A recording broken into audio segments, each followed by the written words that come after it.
Right before we dive in, let's make this story bigger than just me and you. Tell me in the comments.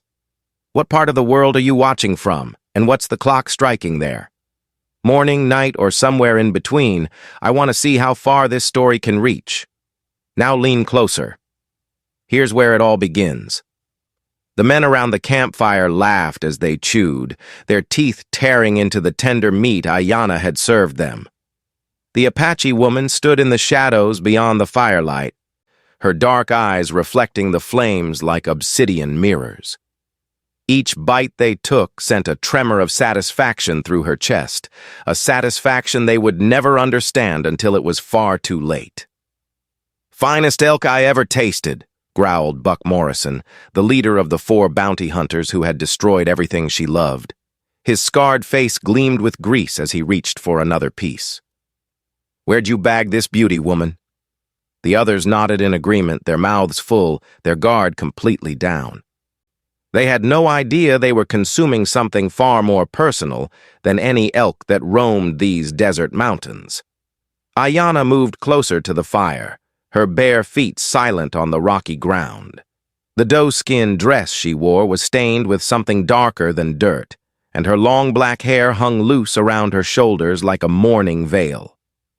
"It was a hunt that took great patience," she said softly, her voice carrying the musical cadence of her people. "Sometimes the prey comes to you when you wait long enough." Morrison wiped his mouth with the back of his hand and studied her with the lazy confidence of a man who had never met his match. "You're a strange one, Apache. Most of your kind would have run screaming when they saw us coming." His companions chuckled, their bellies full, their weapons resting carelessly beside them. They had grown comfortable in their cruelty, secure in their belief that they were untouchable. The firelight danced across Aiyana's face as she smiled, an expression that held no warmth, only the promise of revelation. "My people have a saying," she whispered, moving even closer to the flames. "What you take from others, you must be prepared to give back." Her hand moved to the leather pouch at her waist, and the men's laughter died as they saw what she pulled from it, something that made their blood turn to ice water in their veins. 3 months earlier, Aiyana had been a different woman entirely. She lived in a hidden canyon with her husband Nalnish and their 8-year-old daughter Desba, far from the white settlements that brought nothing but death to her people. Their small band of Apache had found peace in this secret place, where mountain springs fed ancient cottonwoods and the children could play without fear of soldiers or bounty hunters. Nalnish was everything a warrior should be, brave in battle, gentle with his family, and wise in the old ways that kept their people alive in a world that wanted them dead. He taught Desba to track deer through the ponderosa pines, while Aiyana showed their daughter which plants could heal and which could kill. It was a simple life, but it was theirs, untouched by the violence that raged across the territory. The morning Buck Morrison found their canyon started like any other. Desba was gathering berries along the stream, while Nalnish checked the snares he'd set for rabbits. Aiyana was grinding corn for the evening meal, her hands working the ancient rhythm her grandmother had taught her. The sun was warm on her back, and she could hear her daughter's laughter echoing off the canyon walls like music. She should have heard the horses sooner, should have noticed how the birds had stopped singing or how the wind seemed to hold its breath, but happiness had made her careless, and by the time she looked up to see 4 armed men on horseback blocking the canyon's only exit, it was already too late to run. Their leader, a man with a face like weathered leather and eyes like chips of flint, smiled at her with the cold satisfaction of a predator who had cornered his prey. "Well, well," Buck Morrison drawled, his hand resting casually on his gun. "Looks like we found ourselves a little nest of redskins. Boys, I do believe today just became profitable. The bounty on Apache scalps was $50 each, and Morrison's reputation for collecting had made him wealthy beyond most men's dreams." But for Aiyana, Watching him study her family like livestock at auction, that reputation was about to become his curse. The screaming started when Morrison's men grabbed Desba. The little girl's terrified cries cut through the canyon air like a blade through silk, and Aiyana felt something fundamental break inside her chest. She lunged toward her daughter, but strong hands caught her arms and held her back while she fought like a wildcat against their grip. Nalnish came running at the sound of his daughter's terror, but he never reached her. Morrison's rifle cracked like thunder, and Aiyana's husband crumpled to the ground, his blood seeping into the earth that had been their sanctuary. The warrior who had survived a dozen battles with cavalry and cowboys died in his own safe haven, killed by men who hunted human beings for sport and profit. "Please," Aiyana begged, her pride forgotten in the face of her daughter's danger. "Take me. Take my hair. But let the child go. She's done nothing to you." The words tasted like ashes in her mouth, but she would have said anything, promised anything, to save Desba. Morrison just laughed, a sound like grinding bone, and shook his head with mock sympathy. "Now that wouldn't be good business," he said, dismounting from his horse with deliberate slowness. "Child scalps bring premium prices back in Tucson. Collectors like the novelty." His knife gleamed in the sunlight as he drew it from his belt, and Aiyana's world narrowed to that single blade that would end everything she lived for. But Morrison was a practical man, and he had learned that Apache women could be useful in ways beyond their scalps.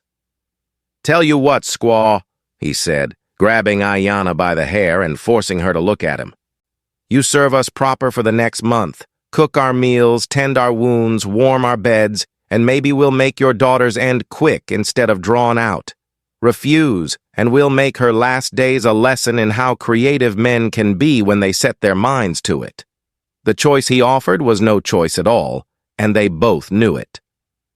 Aiyana became their slave that day, watching helplessly as they tied her daughter's hands and loaded her onto a pack horse like cargo. Desba's eyes never left her mother's face, and in them Aiyana saw not blame or fear, but a terrible understanding that made her daughter seem far older than her 8 years. The little girl had inherited the strength of their people, but no child should have to bear such weight. For 3 weeks, Aiyana cooked their meals and mended their clothes while they traveled toward the territorial capital, where Apache scalps commanded the highest prices. She bit her tongue when they spoke of her daughter like a prize bull, and she swallowed her rage when Morrison's hands lingered too long on her shoulders. Every night she planned their deaths in 100 different ways, but every morning she saw Desba's face and chose survival over vengeance. The men grew comfortable with her submission, treating her like a loyal dog that would never bite the hand that fed it. They shared their plans openly in front of her, discussing which towns paid the most for Indian hair and which officials could be bribed to overlook questionable provenance. Morrison even began complimenting her cooking, telling his men that keeping an Apache woman was better than buying a wife from back east. But Aiyana was learning too. She memorized their habits, their weaknesses, the way each man slept and where he kept his weapons. She learned that Tom Bradley drank himself unconscious every night, that Jesse Colt couldn't see clearly past 20 feet, and that Frank Rivers had a festering wound on his leg that was slowly poisoning his blood. Most importantly, she learned that Morrison himself had a secret he would kill to protect. On the 20th night of their journey, Desba died in her sleep. The child's spirit simply couldn't bear the weight of what was happening to her, and she slipped away like smoke on the wind. Aiyana found her daughter's body cold in the morning light, and with it, the last of her mercy died too. Morrison kicked the small corpse and cursed the loss of $50, but Aiyana said nothing. She had learned patience from the rocks and vengeance from the wind, and now she had nothing left to lose but her own life. A small price for what she planned to take in return. After Desba's death, something fundamental changed in Aiyana that the bounty hunters were too drunk on their own cruelty to notice. She still cooked their meals and tended their horses, but now she did it with the mechanical precision of a woman whose soul had gone somewhere else entirely. Her eyes became flat black stones that reflected nothing, and when she spoke, her voice carried the hollow echo of winter wind through empty canyons. Morrison decided to winter in an abandoned mining camp high in the Dragoon Mountains, a place where the screams of his previous victims still seemed to echo off the canyon walls. The camp consisted of a few ramshackle buildings and a played-out silver mine that had cost more lives than it had ever produced wealth. It was the perfect place for men who dealt in death to wait out the season before returning to their bloody trade. Aiyana buried her daughter's body in a secret place among the rocks, marking the grave with stones arranged in patterns that would call her spirit home. She sang the old songs that would help Desba find her way to the place where her father waited, and when the last note faded into the mountain's silence, she began planning the deaths of 4 men with the methodical patience of a craftsman working precious metal. The first part of her plan required becoming invisible to them, a task made easier by their assumption that a broken Apache woman posed no threat to anyone. She moved through the camp like a ghost, gathering information and materials while they drank rot-gut whiskey and argued over cards. They had forgotten she was even human, which was exactly what she needed them to forget. Winter in the mountains was harsh and isolating, cutting the camp off from the outside world like a blade through rope. Snow blocked the passes, and howling winds made travel impossible, trapping the 5 of them together in a prison of ice and stone. For Morrison and his men, it was simply a temporary inconvenience. For Aiyana, it was the perfect hunting ground where no one could hear screams and no one would find bodies until spring melted the evidence of her work. Tom Bradley was the first to die, and he never knew what killed him. The man who had laughed while holding a knife to Desba's throat simply went to sleep after his nightly bottle and never woke up. Aiyana had learned about poisons from her grandmother, knowledge that white men dismissed as superstition, but which could stop a heart as surely as any bullet. She found his body in the morning and played her part perfectly, screaming in manufactured terror that brought the other men running. Morrison examined the corpse with the casual indifference of a man who had seen too much death to be moved by one more, concluding that Bradley's drinking had finally caught up with him. They buried him in the frozen ground with as much ceremony as they would give a dead horse. That evening, Aiyana served them Bradley's share of the stew, along with their own, watching with satisfaction as they devoured meat they assumed was venison. She had butchered the body methodically, taking what she needed and burning the rest to ash in the mine's old furnaces. Let them feast on their companion. It was only the beginning of what they owed her. Jesse Colt went next, falling from a cliff during what should have been a routine hunting expedition. Aiyana was with him when it happened, gathering firewood while he tracked a deer through the snow. She helped him to the edge with a strategically placed stone that sent him tumbling into a ravine deep enough to hide his broken body until spring. By the time Morrison and Rivers found them, she was weeping over Colt's accident, with tears that were entirely real, tears of joy that her daughter's suffering was being repaid drop by drop. Frank Rivers lasted until February, his infected leg finally claiming him despite Aiyana's careful nursing. She had been feeding the wound with dirt and herbs that encouraged infection rather than healing, watching his health deteriorate with the patience of a spider waiting for a fly to exhaust itself in her web. When he died raving with fever, she held his hand and whispered Apache words that sounded like prayers, but were actually detailed descriptions of the torments waiting for him in the afterlife.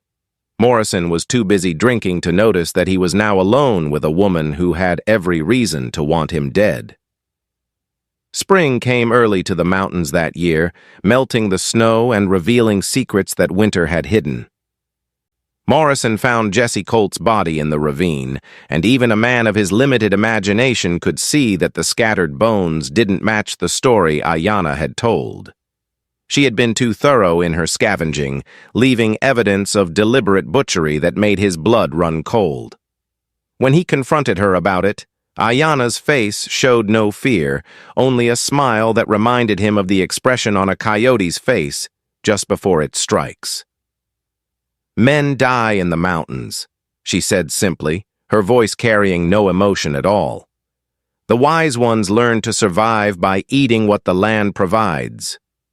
Morrison's hand moved instinctively to his gun, but he was no longer sure who was the predator and who was the prey in this deadly game. That night he didn't sleep, keeping his rifle across his lap while he watched her move about the camp with the fluid grace of a hunting cat. Every shadow seemed to hide danger, every sound might signal attack, and every bite of food she served him tasted like his own death. He had terrorized Apache families for years, but now he was learning what it felt like to be the hunted one. Aiyana made no attempt to hide her intentions anymore. She sharpened her knives in front of him, humming Apache war songs that spoke of blood and vengeance. She arranged bones around the camp in patterns that spoke to powers he didn't understand, but instinctively feared. Most unnerving of all, she began speaking to empty air in her native tongue, having conversations with invisible companions that made Morrison's skin crawl. By the third sleepless night, Morrison's nerves were fraying like old rope. He had survived Indian wars and cavalry charges, gunfights and hangings, but this was different. This was personal, intimate, and inescapable. He was trapped in the mountains with a woman who had every reason to want him dead and all the skills necessary to make it happen slowly. When she offered to prepare his supper that evening, he almost ran. But pride and stubbornness kept him rooted to his chair like a man facing his own execution. "I have a gift for you," Aiyana announced as she served Morrison his evening meal. The firelight played across her face, highlighting features that seemed carved from stone and shadow. She had prepared something special tonight, meat so tender it fell apart at the touch of his fork, seasoned with herbs that made his mouth water despite his fear. Morrison studied the food suspiciously, poking at it with his knife as if it might bite back. "What kind of gift?" he asked, his voice hoarse from 3 days of shouting at shadows and jumping at every sound. The meat smelled incredible, but after finding Colt's butchered remains, he no longer trusted anything this woman prepared. "The gift of knowledge," she replied, settling down across the fire from him with her own plate. She began eating with obvious enjoyment, each bite making small sounds of satisfaction that seemed to mock his paranoia. "You wanted to know where I learned to survive in these mountains, to find food when others would starve. Tonight, I will teach you the most important lesson of all." Against his better judgment, Morrison found himself eating. The meat was indeed the finest he had ever tasted, rich and tender with a flavor he couldn't quite identify. Whatever animal it came from must have been grain-fed and perfectly aged, like the expensive steaks they served in the fancy hotels back in San Francisco. His belly was full for the first time in weeks, and despite his fear, he felt a moment of genuine contentment. Aiyana watched him eat with the focused attention of a naturalist observing a particularly interesting specimen. When his plate was clean and he was reaching for seconds, she pulled something from the leather pouch at her waist and held it up to the firelight. Morrison's fork froze halfway to his mouth as he saw what dangled from her fingers. A human finger, unmistakably masculine, with a distinctive scar he had seen countless times wrapped around a whiskey bottle. It was Tom Bradley's finger, and suddenly Morrison understood exactly what he had been eating with such relish. Morrison's stomach rebelled violently, but Aiyana's voice cut through his retching like a blade through silk. "Now you know how my daughter felt," she said, her words carrying the weight of mountains. Forced to swallow what made her sick, choking down horror while pretending to be grateful. "At least you had 3 good meals before learning the truth." The bounty hunter's mind reeled as he calculated the implications. Bradley, Colt, even Rivers. She had been feeding them to him piece by piece, making him an unwitting cannibal who had consumed his own partners. The woman he had dismissed as a broken Apache slave had orchestrated a revenge so perfect it took his breath away. She had turned him into the very monster he had always been. "You're insane," Morrison gasped, wiping bile from his mouth with a shaking hand. But even as he spoke the words, he knew they weren't true. Aiyana's plan showed a clarity of purpose and attention to detail that spoke of perfect sanity. She had simply applied the survival skills of her people to a different kind of hunting, tracking prey that walked on two legs and bled red when cut. Aiyana stood and began walking around the fire in a slow circle, her movements hypnotic in the flickering light.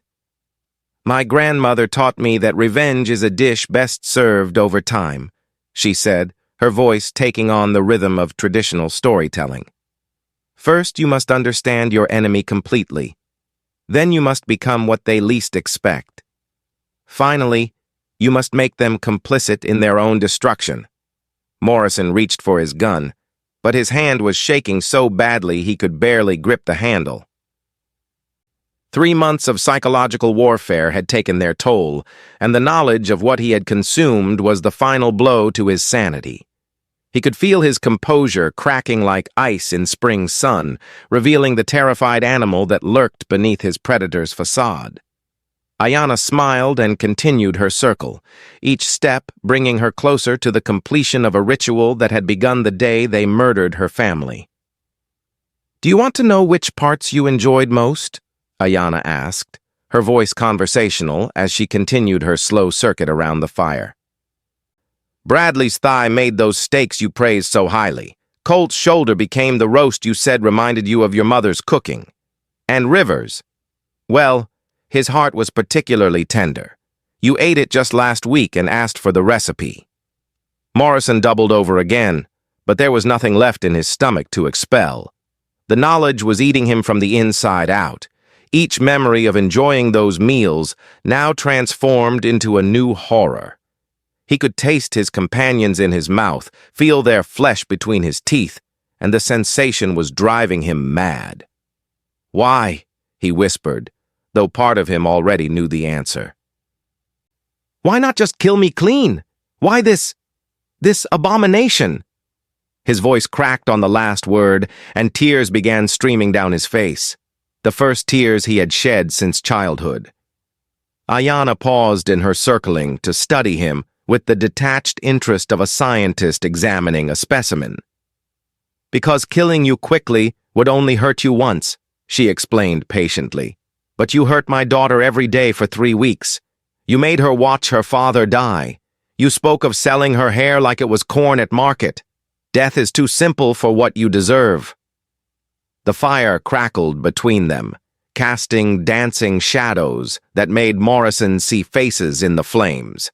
Bradley's drunken leer, Colt's cruel laugh, Rivers' infected grimace. But most haunting of all was the face of a little Apache girl who had died alone and afraid, while the men who destroyed her family slept peacefully under the stars.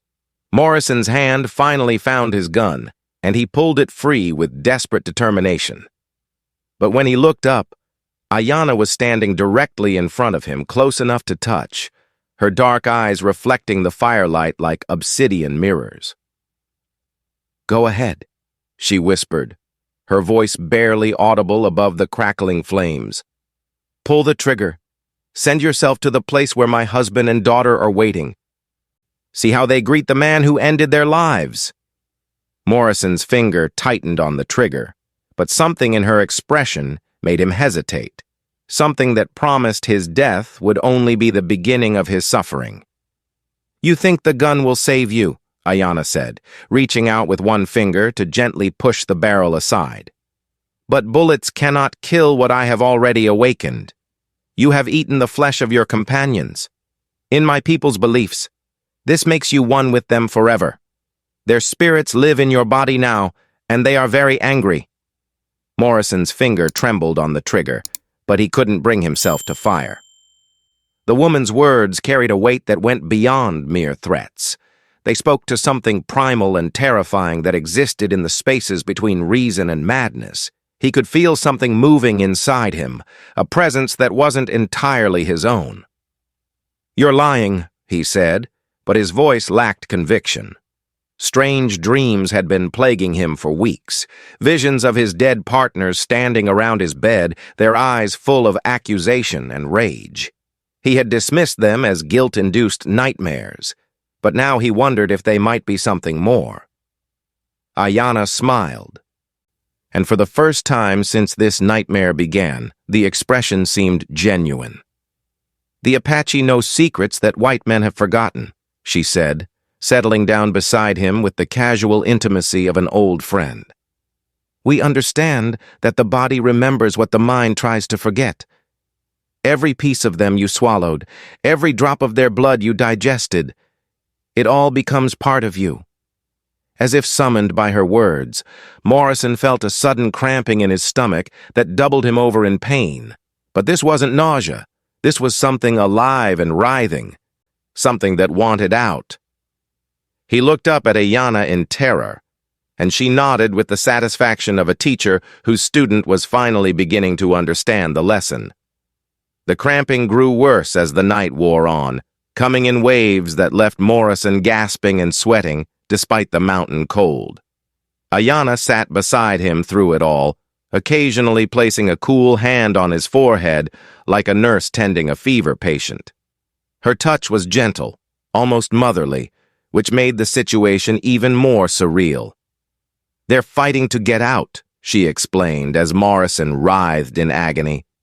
"The spirits of the men you consumed, they want justice for what you did to them, and they want justice for what you did to my family. I am simply facilitating the conversation." Her voice carried the same tone she might use to discuss the weather. Morrison could feel them now, distinct presences moving through his body like parasites seeking the light. Bradley's drunken rage burned in his liver, Colt's cruelty crawled through his intestines, and River's infected hatred pulsed through his veins like poison. They were all there, all angry, all demanding payment for their stolen lives. "Make it stop," Morrison begged, clutching at Aiyana's dress with desperate fingers. "Please, I'll do anything. I'll confess what we did. I'll turn myself in to the authorities. Just make it stop." But even as he spoke, he knew his offers were meaningless. There was no authority that could judge what he had done, no confession that could undo the consuming of human flesh. Aiyana considered his plea with the measured attention of a judge weighing evidence. "There is one way," she said finally, her voice barely above a whisper. "But it requires perfect honesty. You must tell me everything. Every family you destroyed, every child you orphaned, every life you took for money. Leave out nothing. And perhaps the spirits will be satisfied with truth instead of flesh." Morrison looked into her eyes and saw something there that might have been mercy, or might have been the cruelest trap of all. Morrison began talking as the sun set behind the mountains, his words spilling out like blood from an opened vein. He told her about the Apache families he had tracked through the desert, the Navajo children he had sold to Mexican slavers, the peaceful farmers he had murdered for the crime of having the wrong color skin. Each confession brought a moment's relief from the spirits writhing in his belly, as if speaking their names gave the dead some measure of peace. "There was a woman in Tucson," he whispered, his voice hoarse from hours of talking. "She was pregnant, about to give birth. I killed her for the bounty on her scalp, but the baby was still alive when I cut her open. I could have saved it, but Indian babies don't bring money." The words hung in the air like smoke, and Aiyana's face remained expressionless as carved stone. Hour after hour, the confessions continued, each one more horrific than the last. Morrison spoke of tortures he had inflicted for sport, of families he had destroyed for profit, of children he had sold to men whose appetites were too dark to name. With each revelation, the cramping in his stomach eased slightly, as if the dead were marking each admission on some cosmic ledger. But Aiyana was keeping her own tally, and her patience had limits. "You speak of my people like animals," she said when Morrison paused to catch his breath. "But animals kill only when they need food or must protect their young. You killed for pleasure, for money, for the simple joy of watching suffering." "What does that make you?" Morrison had no answer that would satisfy either the living woman beside him or the dead men inside him. He was a monster who had spent so many years pretending to be human that he had forgotten the difference. Now, with spirits of his victims literally eating him from within, the pretense was finally stripped away. He was exactly what Aiyana said he was, something worse than any animal, something that deserved whatever fate she had planned for him. As dawn approached, Morrison's confessions grew more desperate and detailed. He spoke of things he had never told another living soul. Secrets that would have hanged him a dozen times over if any law existed that could reach into these remote mountains. But with each revelation, Aiyana's expression grew harder, not softer, as if his honesty was making her hate him more rather than less. "You think confession will save you," she said when he finally fell silent, exhausted by hours of speaking his sins aloud. "But words cannot wash blood from hands that have spilled so much. Your honesty comes too late, Buck Morrison. It comes 20 years and 200 deaths too late." Her voice carried the finality of a judge pronouncing sentence. Morrison felt the spirits inside him growing stronger as his hope died. They were feeding on his despair now, growing solid and hungry in his belly.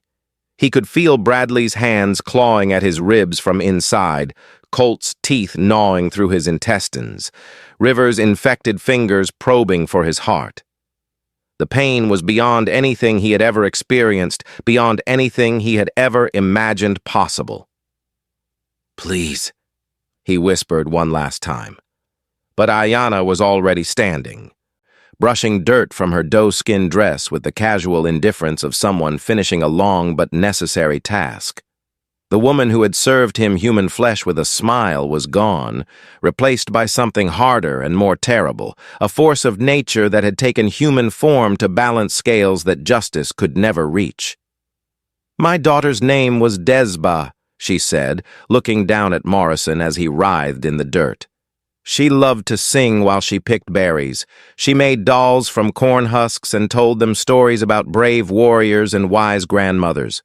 She was 8 years old when you killed her dreams, and she died calling for her mother to save her. Remember her name when the spirits finish with you, Buck Morrison. Remember that an Apache child's life was worth more than your entire existence."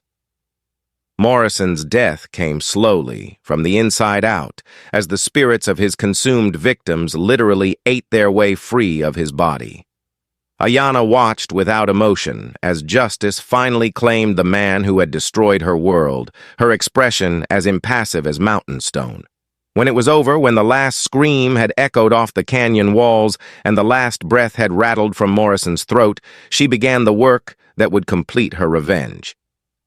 The butchering took all day, methodical and precise as any task her grandmother had taught her. She worked with the focused concentration of a craftsman creating a masterpiece, separating meat from bone with surgical precision. Every cut was deliberate, every decision made with the weight of cultural knowledge passed down through generations of women who understood that survival sometimes required terrible choices. As evening approached, Aiyana built a cooking fire and began preparing the meat exactly as she had prepared the others. The irony was perfect. Morrison would feed her just as he had fed himself, completing a circle of consumption that stretched back to the first day he had taken Apache lives for money. She seasoned the steaks with herbs that grew wild in these mountains, plants her people had used for ceremonies and sustenance long before white men came to steal their land. The meat was tough and bitter, tainted by Morrison's cruelty and the spirits that had possessed him. But Aiyana ate every bite, forcing down each piece with the grim determination of someone fulfilling a sacred obligation. This was not pleasure or satisfaction. This was ritual, the final act in a ceremony of justice that had begun with her daughter's death.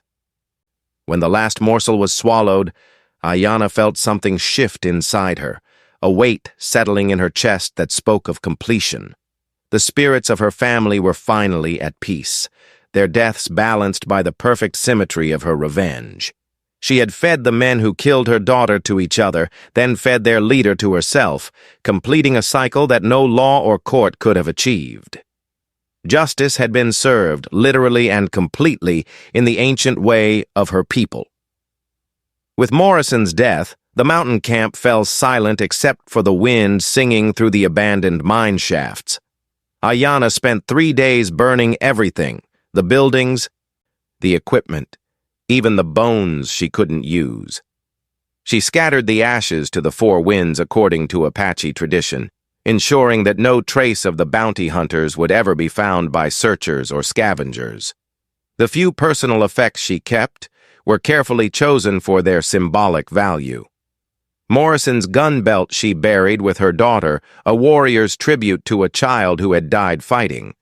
His horse she released to run wild in the mountains, carrying its master's spirit far from the places where he had caused so much pain. His silver pocket watch she smashed against the rocks, stopping time forever at the moment of his death. But the most important relic was Morrison's journal, a leather-bound record of every bounty he had collected and every family he had destroyed.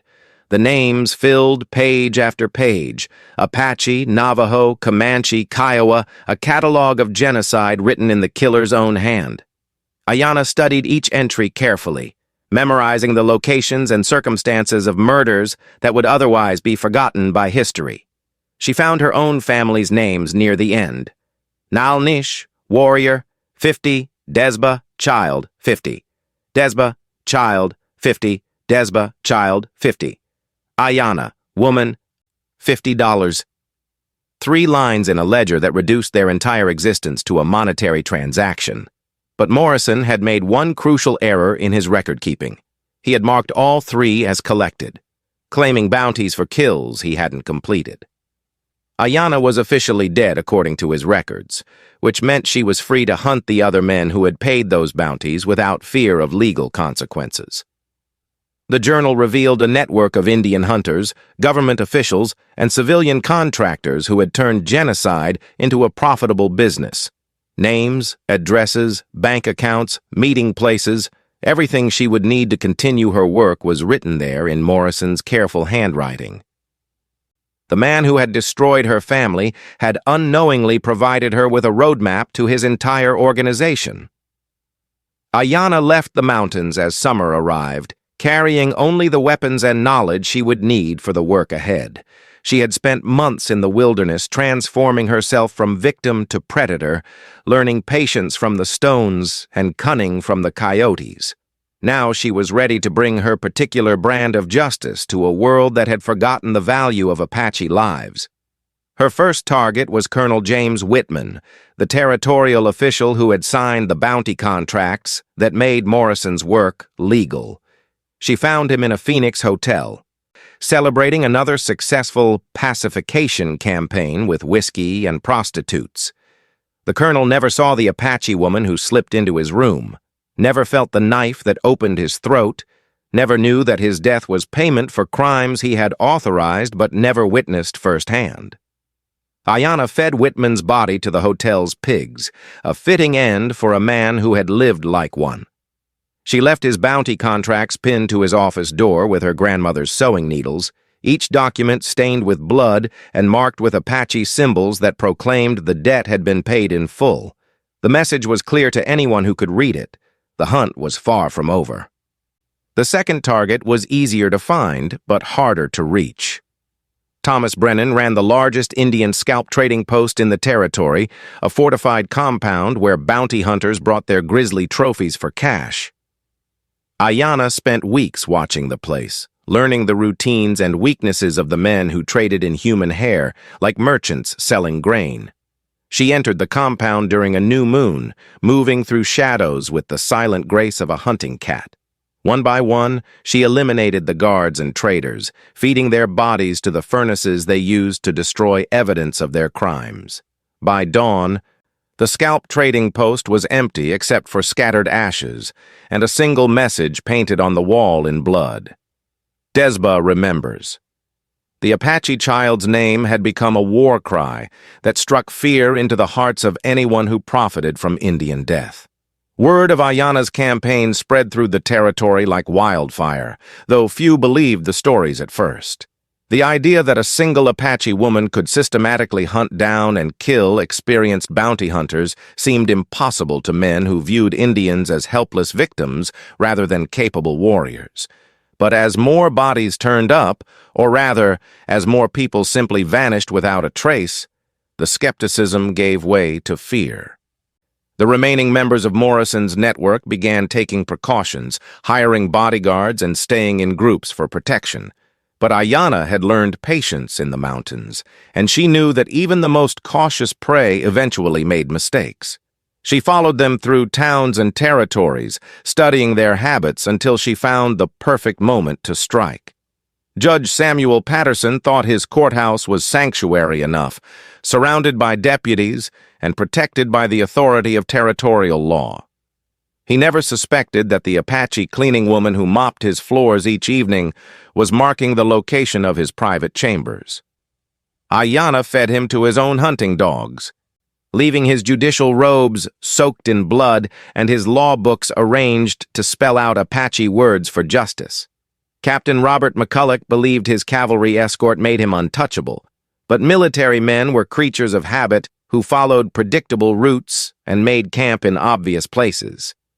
Aiyana attacked during a sandstorm that blinded his sentries, cutting throats with surgical precision before vanishing back into the desert like a phantom. She left no bodies this time.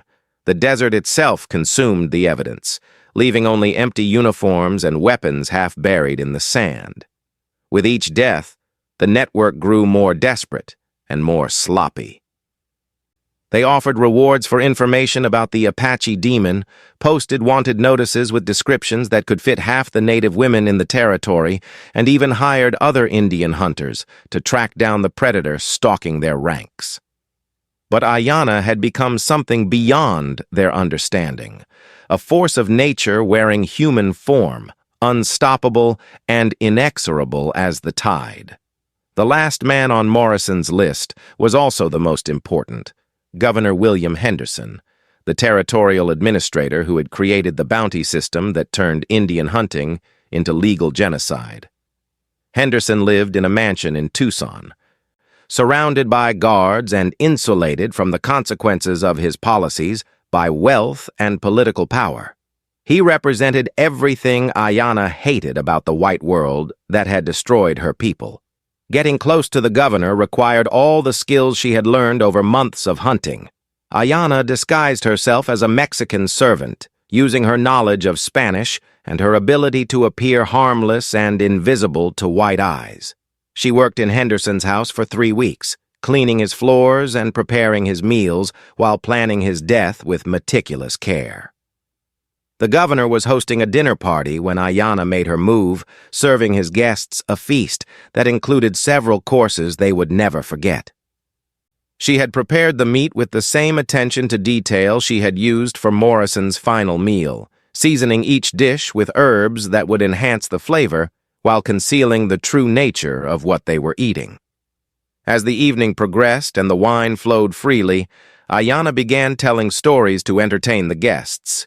Tales of Apache culture and tradition that held their attention while the meat settled in their stomachs. She spoke of the circle of life, of how all things must eventually return to the earth that gave them birth, of how the dead nourish the living in ways that white men had forgotten.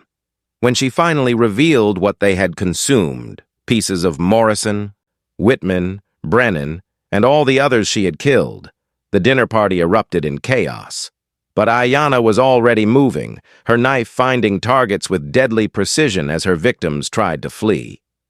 By the time the screaming stopped, The entire network was dead, and Arizona's Indian bounty system died with them. Aiyana stood in the ruins of Governor Henderson's mansion as flames consumed the evidence of her final hunt. The fire would destroy the bodies, the records, and any trace of what had happened here tonight. Come morning, the territorial authorities would find only ashes and mysteries. Another chapter in the legend of the Apache demon who haunted the nightmares of Indian killers. But the legend itself was ending. With Morrison's network destroyed and his journal's names all crossed out in blood, Aiyana's work was complete. She had balanced the scales of justice with perfect symmetry, every death paid for with death, every act of cannibalism answered with cannibalism, every moment of her daughter's suffering repaid with interest. As she walked away from the burning mansion, Aiyana felt the spirits of her family finally at peace. Nalnish and Desba were waiting for her in the place where Apache souls go when their earthly battles are finished, and she was ready to join them. The woman who had been forced to feed on her enemy's flesh in order to survive was finally free to return to the natural order her people understood.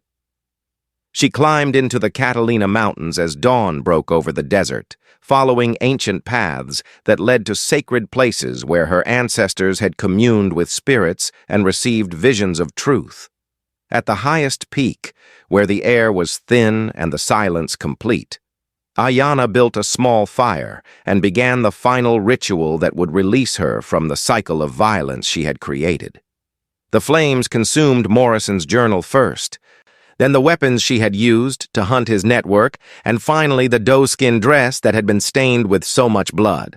As each item burned, she felt another weight lift from her spirit, another chain of hatred fall away. When the fire died to embers, Aiyana walked to the edge of the cliff and looked out over the vast desert that had been her people's home for countless generations. She could see them now, Nalnish standing tall and proud, Desba running toward her with arms outstretched, both of them free from the pain and fear that had marked their final days. Behind them stood the spirits of countless Apache warriors and families, all nodding in approval of the justice she had delivered.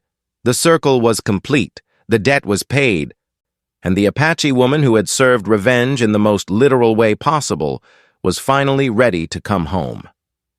As Aiyana stepped off the cliff to join her family in death, the wind carried her story across the desert to every pueblo and reservation, every hidden canyon where her people still struggled to survive.